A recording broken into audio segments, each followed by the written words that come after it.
Ladies and gentlemen, welcome to The Right Time, a Wave Sports and Entertainment original presented by Prize Picks. My name is Bomani Jones. Thanks for listening wherever you get your podcast. Thanks for watching us on YouTube. Subscribe, like, rate us, review us, give us 5 stars. You only give us 4 stars. I'm inclined to believe you are a hater. Right fast while I'm thinking about it, if y'all looking for a Christmas gift and you live in the Triangle area of North Carolina, look it up. January 31st, the show, The Basketball Jones. I'm going to be hosting at the Rialto Theater. Check it out. Your man would love that as a gift. Your woman might like it as a gift too, if you want to roll the dice like that. Anyway, it is that time of week where we have a guest join us. Check him out on the BOMM podcast. Travonne Edwards, what's going on, man? What's going on, Bo? Happy holidays, man. You festive right now. Doc, I had to have a realization that at the point I am in life, I can't be out here expecting other people to make the Christmas spirit come around. I got to do this, so I've been rocking my little Christmas hat and my Christmas sweaters. We got the Mike Tyson Merry Christmas shirt right now. You know what I'm saying? I own that too. I want to say I had that. I think that was a hit. That was a hit in the hood. Yeah. I got this. I ordered extra Christmas sweaters for this year. I'm having a little get together. You, a couple of people gonna show up for. You know what I'm saying? I got my tree up. I got the list. But no, I really realize it because here's the thing, man. It can get sad if you don't do it. You know what I'm saying? Like it's cold. It get dark at 3:30 in the afternoon. Like if you don't make the decision to get your ho cracking, you can wind up just being bummed out. No, that's a fact. That's a fact. I mean, it is definitely a choice, man. Like if you want to play that game if you want to. You know, the food ain't being made, the stores are closed, the delivery ain't delivering. You look like Will Smith on the empty house. And all you do is sleep it off. Right. Hey, man, like you got to wind up doing, man. Like maybe you got to make you some homies of other cultural faiths. You know what I'm saying? Like you need to find somebody else who is just a Wednesday 4, right? That's a fact. That's a fact for sure. Like thinking about that was one thing that I learned about New York. Was like somebody always don't believe in something and they gonna be working. They get into the bag. You know what I'm saying?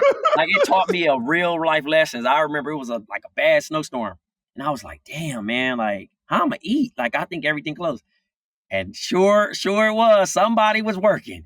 And they came and, I tipped them extra, but I was like, I couldn't do it. Yo, like, it was something I thought about, right? Because, like, the people talk about, like, Chinese food is a good call that you could go to. But, dog, it's every culture, everybody in the world is in New York. Like, you can go find you a little pocket that ain't even worried about this. And I remember when they started, it went from Black Friday to actual Christmas. I mean, actual Thanksgiving, right? Like, so it went from, they open it at midnight or whatever it is to no, we'll be open at 10 o'clock on Thanksgiving Day. And I asked myself, man, who is it that like really want to work on Thanksgiving Day? And then it hit me. People who ain't got nowhere to go. And I was like, and that's a lot of people for a number of reasons. I would absolutely much rather be getting that time and a half than sitting at the crib by myself. Well, also we've gotten to the point where you just too damn old for the holiday, right? You ate your plate and you come to the realization, some people who really think about it, be like, I could have worked. Yes. You know what I'm saying? So I understand the people that grind during the day and then chill with the family at the end. Yes. That makes sense. That's the great strategy for me, I feel. That makes sense. I also feel like as I think more about Christmas and how it goes, I believe you are somewhat similar boat to me. This is the flip side of my diligent 44-year contraception project. Like there's supposed to be somebody little running around and bringing Christmas cheer and energy, but instead I was like, not on my watch, not yet. No, I'm gonna be a little selfish with myself. Yeah, but then on the back end, the energy ain't here, whatever it is. But it wasn't the trade I was willing to make. It might be somebody else here for that Christmas that I don't want nowhere near me. That is also true. You know what I mean? Like you live with those decisions. Yes, it's all it is. But you know who won't leave you? Sports. That's right. No, I tell people all the time, no, good or bad, the 40s are when all the decisions of your life come to roost. Yes. Whether it was a good decision, whether it was a bad decision, whether it was simply a decision that could have gone either way. Yes. Every consequence is waiting on you at 40. That's a fact. That's a fact. I'm slowly learning that. You know, you want to stay up late? Bet. Yep. You want to eat? You want to eat that food? Bet. Yep. You need stretch? Bet. Yep. They like everything come and hit you all at one time. It's like the world's biggest annual review. All of it comes in right there when you hit that 40. Yeah, it gets crazy, man. So I mean, I'm facing it head on, excited about it. I know I ain't trying to play in the year 22 of things. You know what I'm saying? I got out the game early like Barry Sanders. You know what I'm saying? Still being able to walk and whatnot, but you know, we enjoying it. Hey man, well, we just got through with the Emirates Cup. I think that's what they're calling it, the Emirates Cup, as long as Emirates is going to be sponsoring it. By the way, mighty classy. I was once in the Emirate box at the U.S. Open, and they had them flight attendants in there, and I'm like, damn, that looked like porcelain. How much makeup you got on your face? Emirates is like flawless. The brand is flawless. Like, I would get on one of their planes, except it's always going to Dubai. Yeah, it's going to a place where you can't even party how you want to party. I can't live how I can't live. Not only can I not live how I want to live, if something go wrong, they might get me for something I did before I got there. This is also a fact. A fact. I'm trying to go to look here. I am not trying to go to no Allah jail, right? If I go to jail and find Allah, that's one thing. But that ain't Allah ain't gonna be right there at the door talking about come on in. No. Play if you want, man. You gotta play by the rules. Right. I want Allah ever bigger than the other country's rules too. Ever. It's always one person though, trying to sneak something, acting like they espionage. They barely can sneak contraband in a classroom. They barely can pass a note in the classroom and want to try to sneak whatever it is to another country. Do you remember that dude that got caught vandalizing in Singapore in like 93 and they beat his ass with the cane? No, but it was deserved. Oh, no. No, that was a little much. You got to look this up. So apparently they still cane people in Singapore. I don't know if they still do it to this day, but in the 90s, they beat people with rattan canes, a big old thick ass like rattan cane. And then as I recalled, they cut it at the top to split it to make it bust your ass wide open. But it was like spray painting cars or something like that. And I'm gonna be honest with you, I don't know how long he was in Singapore, but I ain't even been there. And I felt like I would have known before I got there that is not going to be acceptable behavior. Listen, you just reminded me how heavy my damn rattan dresser is I'm trying to sell. So to get whooped by one of them things, I ain't doing it. It ain't worth it, whatever it is. So, man. But nah, the Emirates Cup just passed. Milwaukee won it. Mm-hmm. I don't think you and I have talked about like this as an idea, because at first I was like, I don't know how you make people care about this. And I was starting with the players. Mm-hmm. And then I forgot. I dated this woman once and she played tennis. Mm-hmm. And I would talk to her and she just basically told me, if there's a trophy, I want to win it. It doesn't matter what the trophy is. You put something out there and say, it's a trophy on the other side. She gonna go out there and she gonna try to get that trophy, right? Friend of the program, Mina Kimes. As people learned listening to her tell her ping pong story the last time she was on here, Mina got that dog in her. Like, the reason why Mina be finishing that crossword puzzle in 90 seconds is Mina say once she see that clock, that's the trophy. She got that dog in her. What I have learned from watching this, I don't know how much of this is about Adam Silver pushing them, right? Or people understanding the good of the league. But everybody I talked to that was in Vegas was telling me, man, the boys was out there playing hard trying to win this. Like, Oklahoma City got blown out, but it wasn't for lack of effort. Yeah, I mean, honestly, you know, the ultimate prize, the trophy, was $500K. You know what I'm saying? Like, well, there's that. as much as people say, hey, as much money as those guys make, still $500K. You know what I'm saying? So it's a difference, man, when you get to buy that thing, and especially if you're married and you got certain bills and you got to want to keep up the lifestyle and you consider this a Christmas bonus, you know what I mean? You're going to play. And that's the real movement of it all. I still think that should trickle a little bit into the All-Star game, raising that purse, because they start playing. They start finding that defense that we lost 5-6 years ago out of a pocket of a shoe. This they don't care because they already make a lot of money. I know these young boys ain't the same as the old boys, okay? But teams have been torn apart by card games on airplanes, okay? They have tried to ban playing cards on the airplane, and that is often over money less than $500,000. Please note, I said often, not always, but often over less than $500,000. Ask them boys how they complain about them fines when them letters come in. My money is my money, regardless of how you look at it. Whether it's 10, Yes. whether it's 15, whether it's 25, it ain't how I lost it. It's my money, and I didn't even get to see it. The idea that I'm going to lose money over a gesture or a reaction or a flop or a tweet or an Instagram live, it still hurt the same way. I ain't getting it back. Yo, 500,000 ain't that I am not. So I do, I did the TV show. I did Game Theory for HBO. I did a couple of these other shows, but I've done enough shows now that I get residual checks in the mail. Okay. And the thing about a residual check is this. What is it? Hashtag YMMV. There is no telling when I open that envelope what exactly this is going to say. Now, for me, these numbers are never going to be giant. I just deposited a few checks yesterday, right? Some of them could be like $400. Okay, $400 is $400. That's $400 more than you had. That's right. That's right. However, sometimes the check is literally $1.75. And I'm going to be honest with you. I done put a few of them in the account.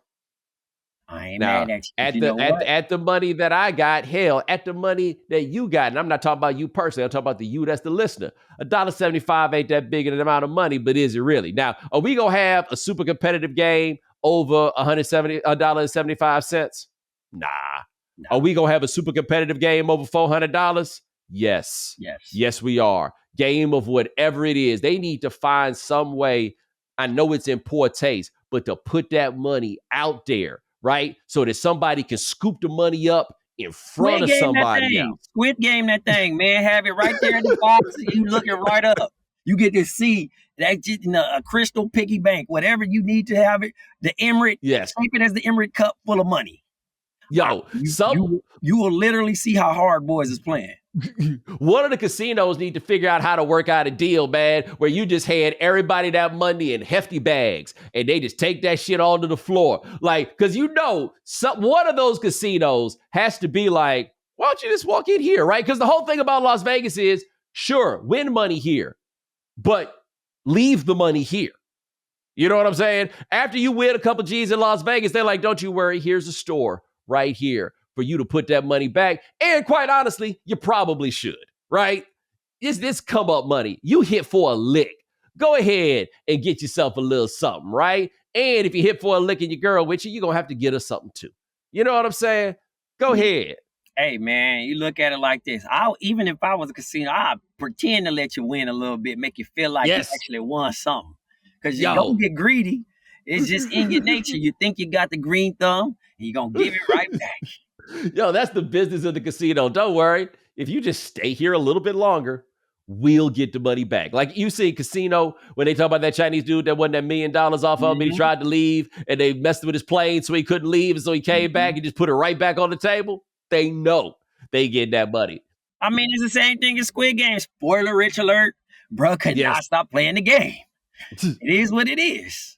I tell you this, though, a Twitch I would watch. I would watch a Twitch live stream, whatever it is. You show them, give them boys that money in a hefty sack, and then show me what they do that night. Like, that's what they should make of it is you can't leave. Either you leave immediately or you can't leave Las Vegas, right? So the cats that ain't really got no bread, them G League dudes, no, my brother, you go ahead and pay your taxes out of that and then take that money and go buy something real with it. But the rest of these cats, nah, you got to blow this 500 G's here. I know Giannis, old cheap ass, he probably, jump on the plane and escape, right? I will say, he for sure is Prince Hakeem on some shit, but he also just not spending the bread. He pocketing all that. Like that $500K might not get spent till 2028. You know what I'm saying? He gonna be one of them dudes where you can be like, Yo, what he do with that bread? He's still rich. He Bobby Bonilla rich. No, he out there. He out there like, yo, I heard y'all got plates in the press room. Can I fall through right quick and get me one of the plates? Because he talking about when he first got to the league that he would like pack up the food that was left over. He like, bruh, we used to be out there selling hats. I'm not gonna lie to you. When I had access to the players' facility, and the first time I seen the Gatorade handle open with no dispenser, I was looking real thirsty. I'm like, yo, we can have all these. I'm using all of the stick tape. I'm trying on practice gear. I'm just doing all this stuff because I couldn't believe it. Like, right. You have the access to this, and it's going to be replaced the first thing in the morning. So yes, it's unlimited amount. Why not abuse it? And Anthony Edwards is kind of on that too. He says, I wear everything Adidas send me. Why buy clothes? I love him. He's such a dude, man, for that. But he figured, I think Anthony Edwards is also figured this part out. Like, on one level, he's like, they're going to holler because I'm Anthony Edwards. And on the other level, if that's not enough, they're going to holler because I got bread. But what they not worried about is my clothes. Never. You know what's the crazy thing about it? You can't have no holes in your pockets. Well, right. The clothes and the shoes don't make the man.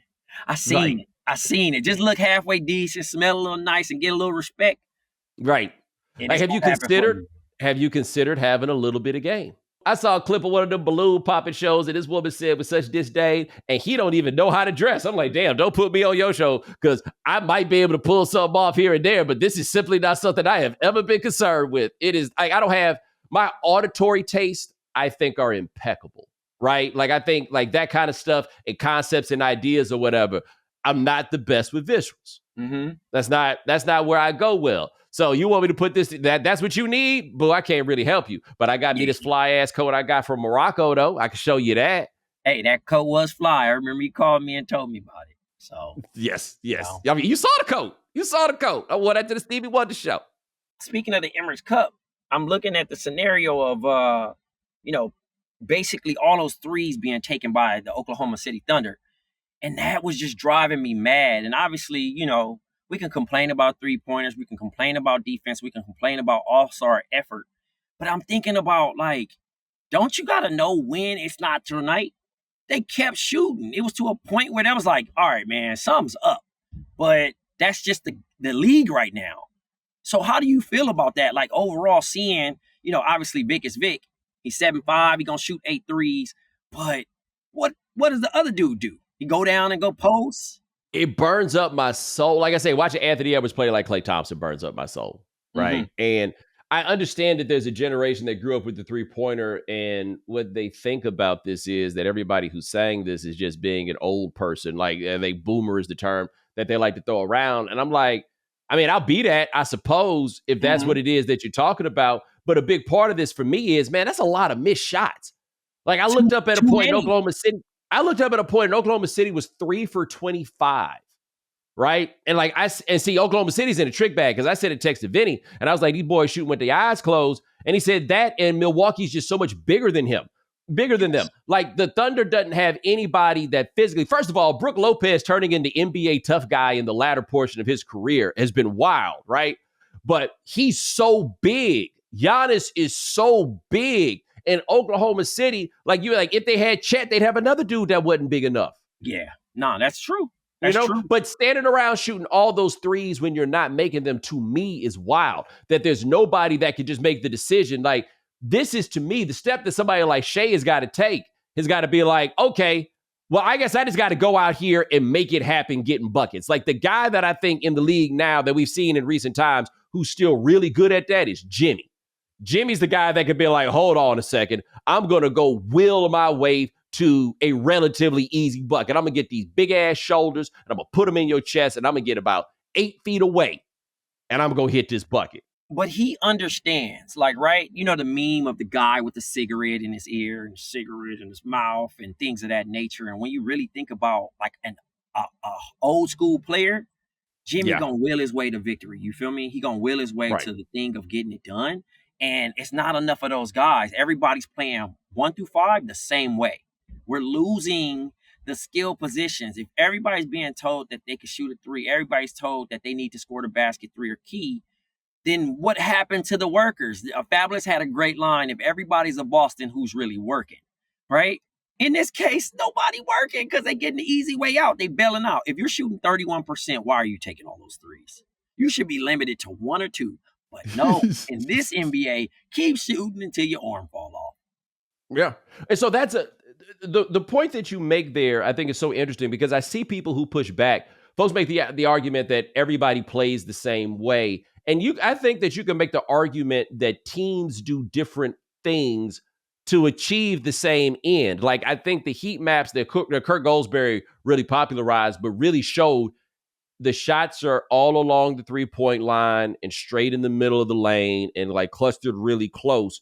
And so you could say that teams are running different offenses or different schemes, but in the end, they are going for the same result. And a lot of that result is shooting a lot of these shots, which is in the end going to result to a lot of missed shots. And I don't really enjoy, to me, increasing offense is not the same thing as increasing points. Right. And I think that like this emphasis on 3-point shooting increases points, but does not necessarily increase the offense. But I want to see somebody decide, hey, this stops right now, and I'm going to go down here and get this bucket. Like that was the next level of the LeBron game when he got to Miami, was the nope, I'm going to get somewhere that you can't do, and you're going to know what that feels like too. Yes. I mean, look, again, but also defense. How do we make defense cool again? Right? There are defenders. There's the Lou Dorts of the world. There's the Dyson Daniels. You know what I mean? You got the Davion Mitchells, the scrappy guys, but how do we make it, advertise it as cool? How do you say, you know what, that was pretty cool that they limited it to 2-3 possessions? You know what I mean? And kind of be the shining low-hanging fruit on that. Or, hey, you stopped it. The game is only one in certain positions, but we got to kind of find a way to hero that. You know what I mean? They got to do it themselves. They got to do it themselves. They do. Here's what I mean. They got to do it themselves. I don't like Dillon Brooks get down. Mm-hmm. I love that Dillon Brooks exists. Absolutely. Right? Somebody's got to be that guy. Now, you ain't got to go all the way on it in the direction that he does, but you remember the homie Randy Brown, who played for the second three-peat of the Bulls, and Randy Brown would just come in there, and his game was pestering defense. And you got to be the dude that's clapping when the guys, like when the ball goes out of bounds off of somebody else. You got to be the dude that's clapping and everything else. You got to be a Patrick Beverley type, right? Like in that personality space. He mattered. I hate that he got casted the way he did, but he mattered because, again, people made a mockery of that style of player. He mattered. Like, that identity of that is a bad spot because fans think they can kind of disbarred that. If you don't score points, then why are you out there? Right. You get what I'm saying? Like, a lot of things used to matter.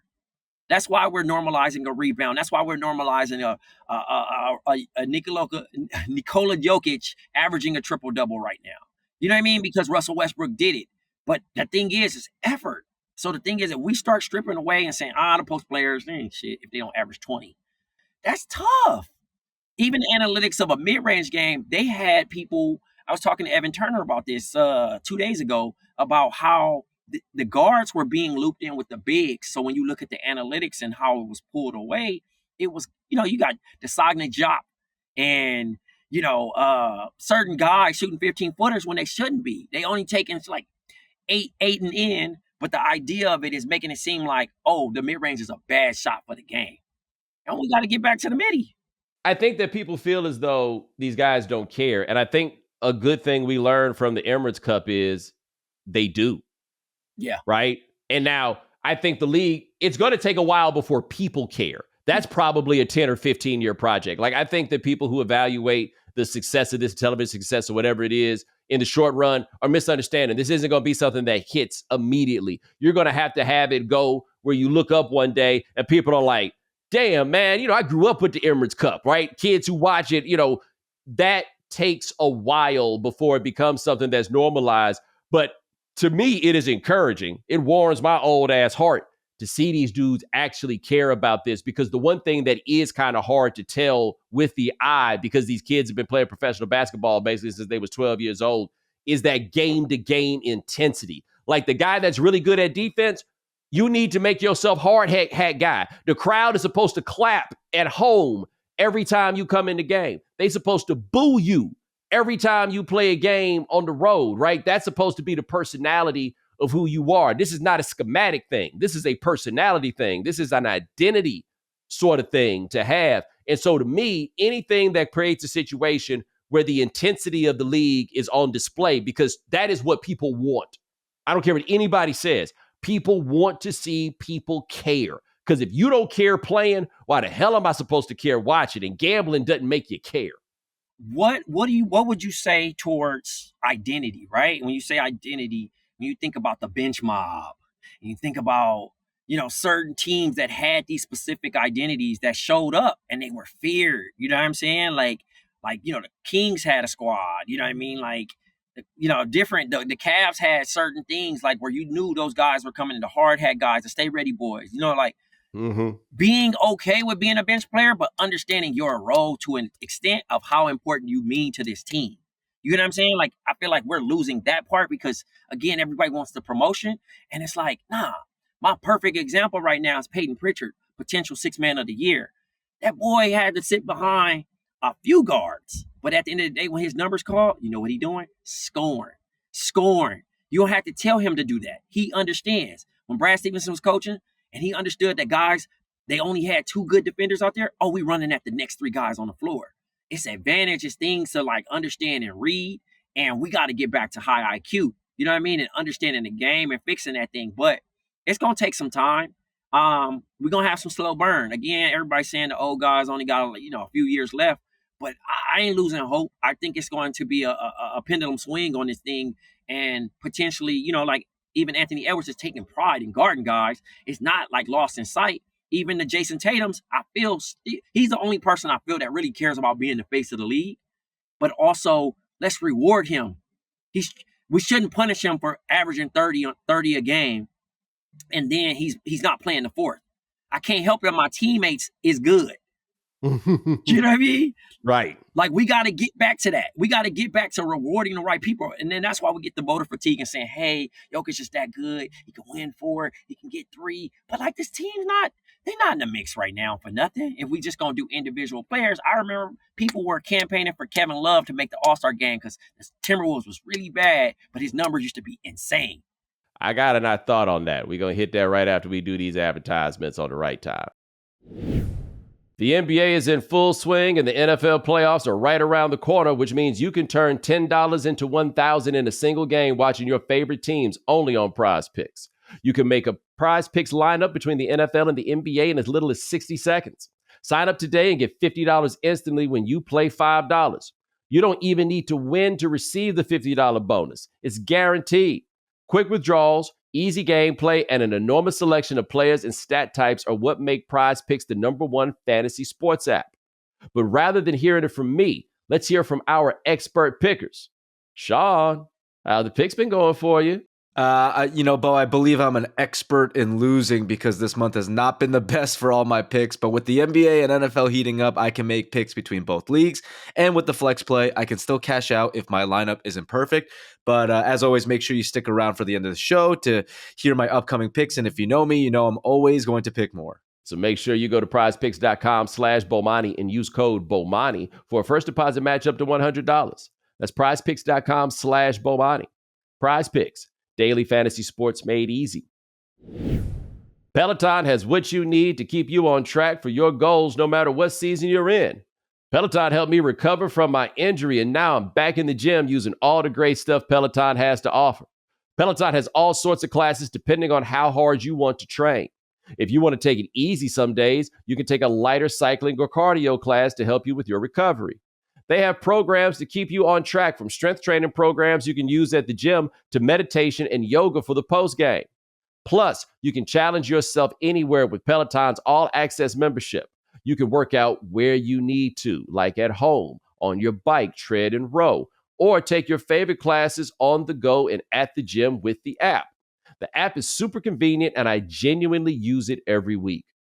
And for me, I can really speak to Peloton's wide range of stretching and recovery classes, which are perfect to get my body moving at 100%. So make sure you download the Peloton app today.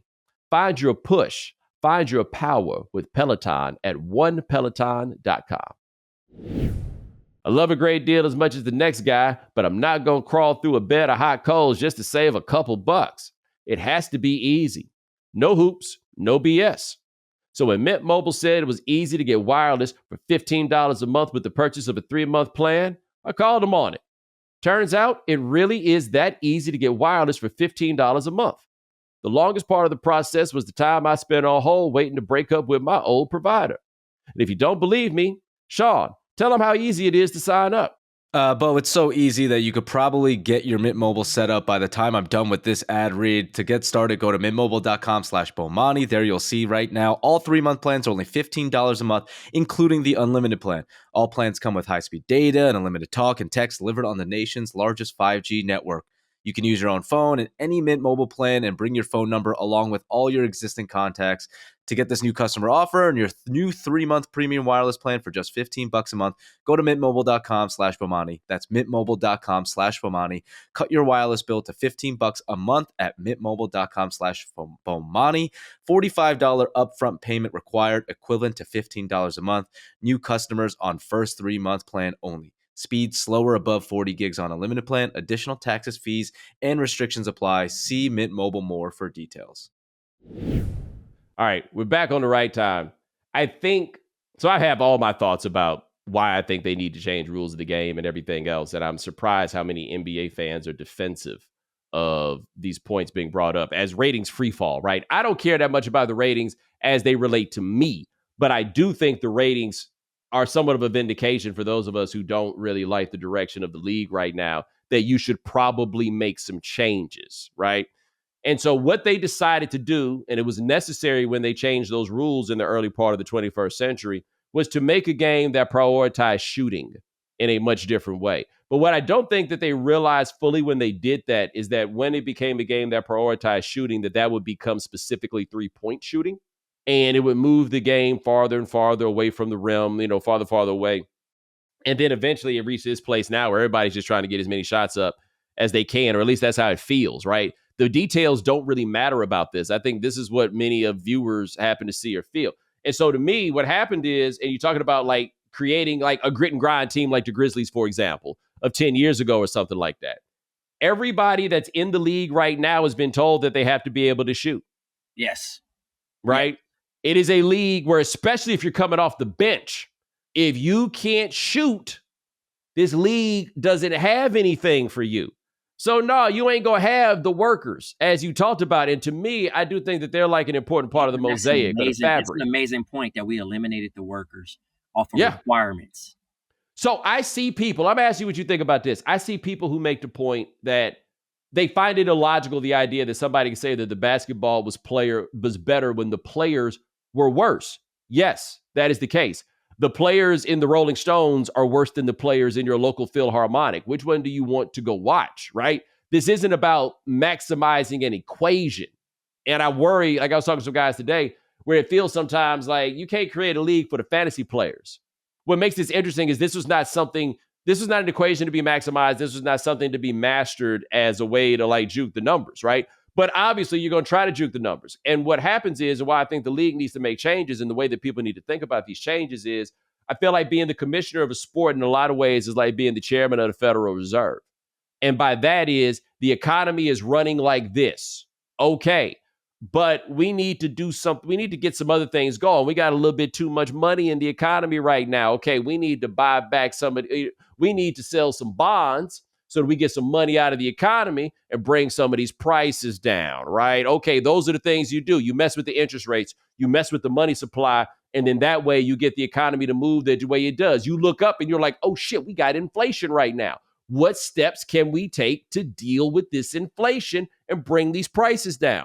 I feel like with the NBA, a lot of what's going on is there's the inflation of the 3-point shot.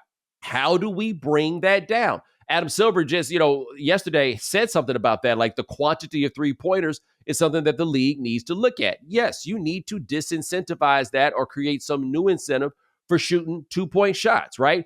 I think you need to find ways to incentivize the mid-range game because it is more interesting to have people take shots from more places.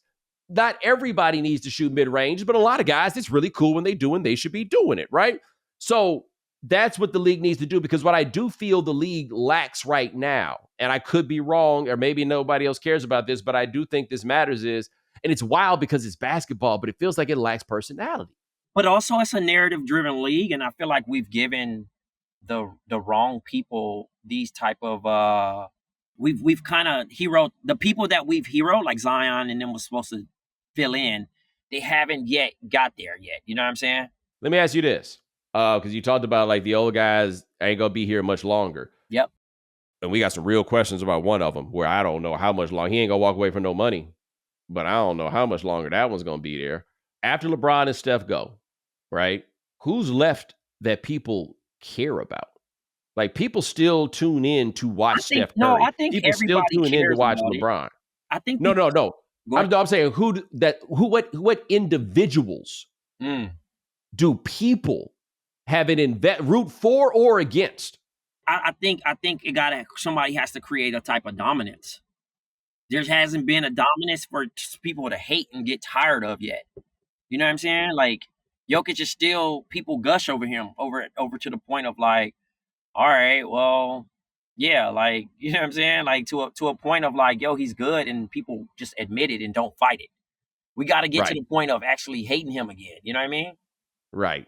But I think everywhere, like, it was good to have Draymond, right? And somebody, like I said, Dillon Brooks, good person to have. I did this thing with the New York Times a couple of weeks ago, and we were talking about branding, right? It was a little bit of an unwieldy discussion because it was a lot of people. And so it was a point I was trying to make that I didn't do the greatest job of in that time. But I think everybody acts like their kid's going to be some kind of superstar. Oh, all the time. Right. But the approach that people have with raising a superstar is don't say nothing, be non-controversial, don't offend people, because that's where the money is. And I disagree.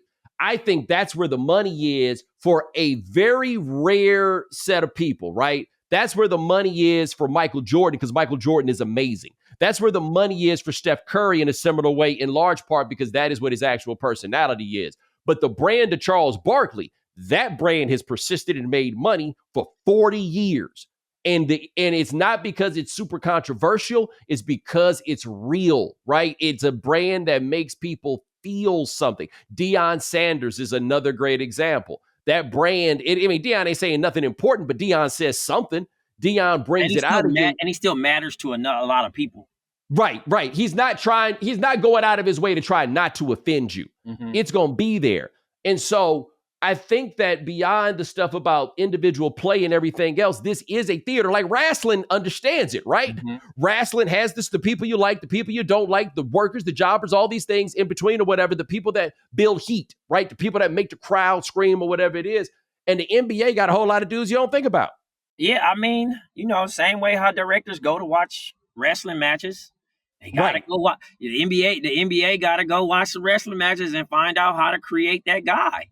You know what I mean? Right. Like, again. Oh no, but that guy has to create himself. That is true. He has to meet him halfway, because obviously this is not performative and script written, but to a point of like the play has to match the angle. And I think a lot of people aren't invested in being the character or trying to be quote unquote liked or be pushed. You know what I'm saying?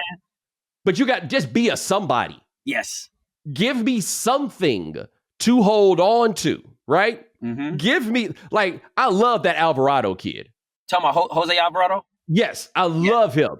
It's an archetype, right? He's a much smaller Gravis Vasquez. And I'm not saying that to stay in line with the Hispanic theme, but I love Gravis when he played in college. And there, Gravis was in your face. Gravis was a jerk. Well, Alvarado, I don't think is a jerk, but Alvarado played exactly how he looked when he showed up with that ponytail. You see that motherfucker show up at a basketball court at that size with that ponytail and a t-shirt under, you know exactly what time it is. The only person that looked more exactly what time it is the dude that isn't that tall and he kind of chubby and he got long dreadlocks. They all play the exact same way. Yeah.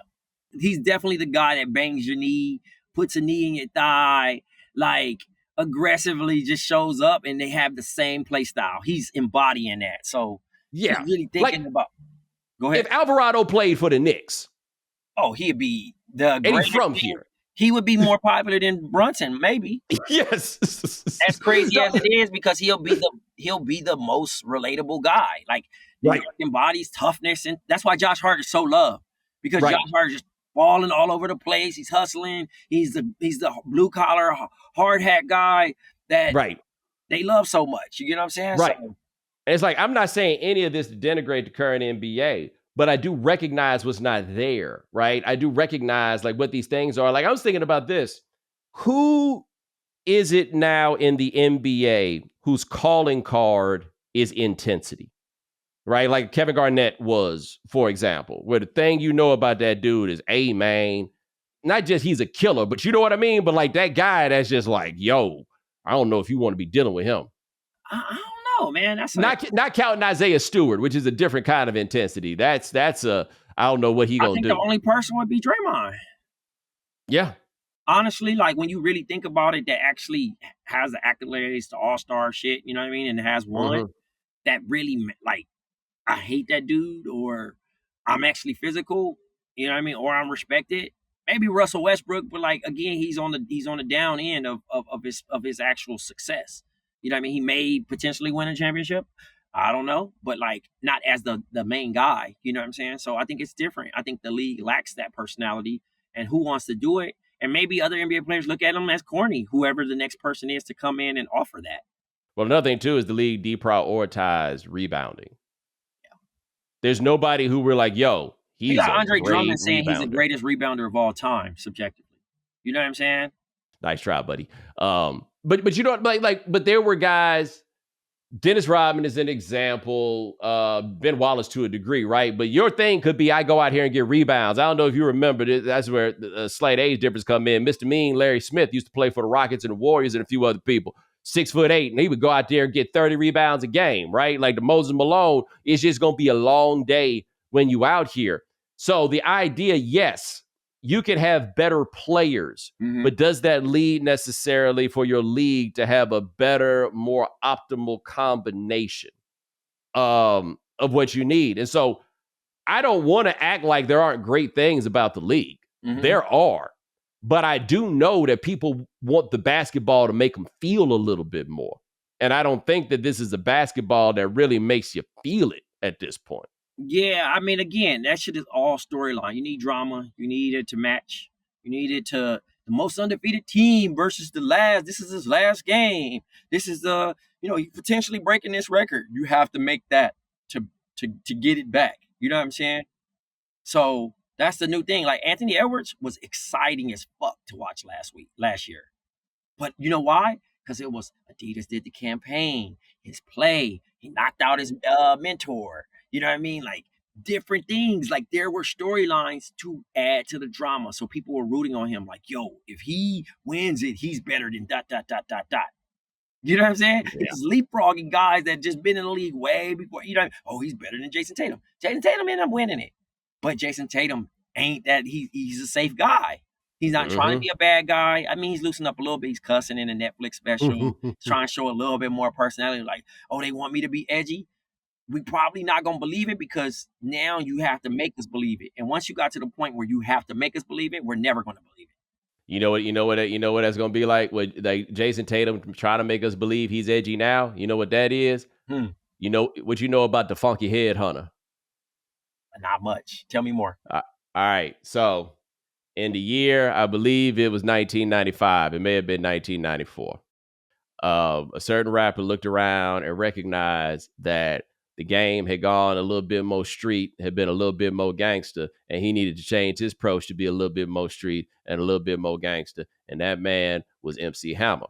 By now, he was only Hammer because he had made that call to be Hammer, not MC Hammer, so that he could be a pop star. But then the game changed, and Hammer tried to go gangster on it, and wasn't nobody trying to hear Hammer as the gangster. Now, those of you who know understand that, of course, the irony of this is you don't want no problems with Hammer. Hammer don't hurt him. So Hammer don't hurt him. What them boys say? Hammer whoop your monkey ass, man. MC Search got that story about how they had to sit him down at the American Music Awards by Michael Jackson. so that Hammer and his people could run up on him because Hammer did not appreciate the disses that third base has sent in his direction. And then Hammer came out as a gangster and people laughed at it. I'm saying all that to say for you, Jason Tatum, you might be edgy, but we saw you in them big old pants. We're not necessarily going to be able to believe it. I don't know, Jason Tatum. It might be tough, big dog. It might be tough. I don't care how many rings. Well, you know what? People hate the Celtics. I don't say They that. do. They The Celtics might have to go back to back. And then They do. And then like Jaylen Brown's trying, but Jaylen Brown ain't number one. He got to be the No. number one guy to start getting on because he tried to talk his shit this summer. No, but he got to go harder. Be Kyrie or don't. You know what I'm saying? Like you gotta take it to the level, or you don't take it to the level. That's my only thing with him. Like him starting to beef with Stephen A. Smith and on the State Your Sources. Fool, that's not how this works. What are you talking about? Anyway, that's not the war for you to have, right? I don't know. It's there are so many good players in this league and guys that can do more things than we could have imagined or we could have seen. But I think that a lot of people need to stop being so defensive about this and understand that even people like us who absolutely love basketball, this ain't it. And I don't know when exactly it happened. And you can't blame it on the Warriors because the Warriors that were winning all them championships wasn't shooting nearly as many threes as people are putting up right now. And they were doing that with Steph Curry and Klay Thompson. Like somebody made the point about Steph Curry. I saw somebody say this online about did Steph Curry mess up the game? No. What messed up the game is you thinking you should be shooting as many threes as Steph Curry. You thought that was a new science. Again, requirements. Get back to being workers. You ain't Steph Curry. Right. I can't imagine looking at Steph Curry and thinking to myself, I can do that. Yeah, I think the only relatability is the height. He looks like a normal guy, but you don't shoot like that guy. No. You know what I'm saying? You do not shoot like that guy, and you gotta accept that. You know what I mean? He just makes it look that easy, and that it's a way that you can replicate. You can 5, 4, 3, 2, 1 versus dunk like Air Jordan or block shots like Wemby. Like those things aren't for the average human. But shoot a three like Steph Curry, possibly. You maybe making a three is one way, but like shooting them from 40 out, you ruin the game, buddies. You are not him. Oh man, that's Travonne Edwards. Check him out. Podcast BOMM. My brother, Merry Christmas. Yes, sir. All right, man. We'll talk to you soon. Sean, you got prize picks for the people? Sure do, Bo. Thursday night football matchup: Denver Broncos versus the LA Chargers. I like Bo Nix to throw a passing touchdown, Justin Herbert to throw a passing touchdown, and Ladd McConkey to get 67.5 yards receiving. All right, ladies and gentlemen, thanks so much for joining us here on The Right Time. We do this here 3 times a week. That's Sean Yu. He handles everything behind the scenes. Thank you, sir. Remember, follow The Right Time. Subscribe, like, rate us, review us, give us 5 stars. You only give us 4 stars, I'm inclined to believe you are a hater. We'll talk to you guys in a couple of days. Take it easy.